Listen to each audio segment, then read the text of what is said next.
Marc Nétinger, bonjour. On est en direct de la CCI et ça n'arrête pas de remuer. En direct de la CCI. Et bon, évidemment, tu es toujours accompagné d'un avion. Certains, c'est un chien, d'autres un perroquet. Toi, tu as toujours un avion près de toi. Alors, Marc, revenons sur ce Pou du ciel. Comment a-t-il atterri à Perpignan? Il a atterri à Perpignan il y a déjà de nombreuses années, en 1988. C'était un avion qui a été construit par un monsieur qui s'appelait François Boyer, qui était originaire de Toulouse. Et en fait, c'est un prototype du Pou du ciel tricycle. À l'époque, c'est Henri Minier qui va en 1924 révolutionner un peu toute la génération des constructeurs amateurs. Et il va lancer en fait il va créer son propre avion chez lui.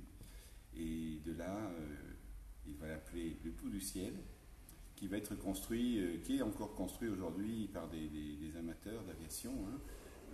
Certains le fabriquent dans leur maison, dans leur garage. Et celui-ci, il a une particularité, c'est le premier Pou du ciel tricycle qui est volé en tant que ULM ensuite. Puisqu'il a... Donc pourquoi un Pou du ciel tricycle? Parce qu'il a 3 roues. Il a 3 roues, mais surtout que ça va servir... à la base, on est sur un train fixe avec une roulette de queue. Et souvent, les vents de travers, l'avion ne supporte pas trop. D'accord. Pourquoi tricycle? C'est qu'il va être beaucoup plus stable à l'atterrissage. Ce petit avion était équipé d'un moteur Continental de 65 chevaux. C'était pas très puissant, ça volait à 160 km/h. Il est fait en toile et en bois, avec donc équipé d'un moteur Continental de 4 cylindres, donc de 65 chevaux.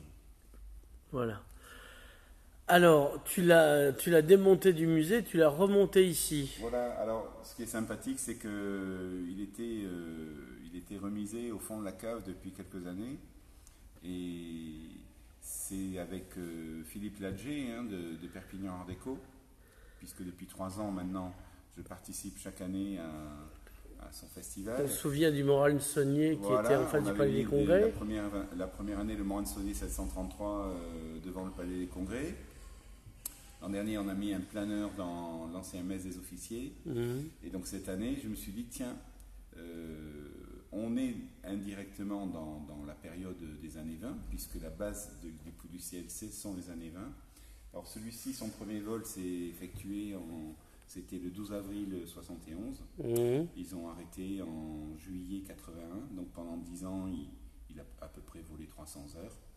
Et en fait, sur ce principe, aujourd'hui, il y a un ULM tricycle en Pou du ciel qui vole et qui est fabriqué en France et qui vole aussi dans le monde. Très bien. Alors, le Mas Palégri, est-ce que tu rouvres au public que quand on le demande maintenant? Alors, c'est ouvert sur demande. Ouais. Vous pouvez Donc explique-nous, fais-nous le laïus sur le Mas Palégri déjà, musée de l'avion. Donc c'est une collection privée qui a été... c'est mon père qui a commencé ça. Charles, le regretté. Voilà. Il a commencé cette collection en 1974.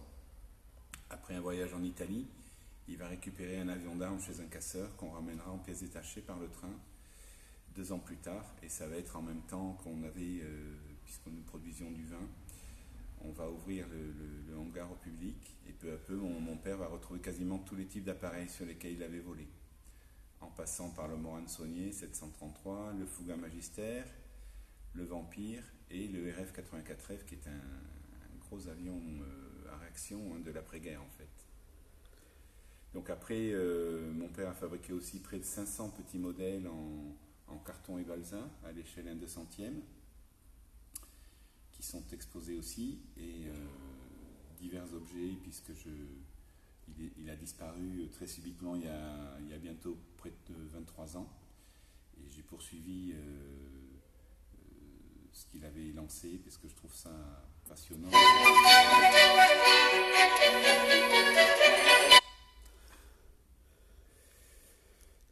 Et donc Voilà. Et donc en fait, vous pouvez venir visiter de Le Mas Pellegrini sur demande au 06 18 92 64 14, en sachant à partir du mois de juillet jusqu'à la fin septembre, vous pourrez venir nous rencontrer du lundi au vendredi, tous les après-midi, de 15h à 19h.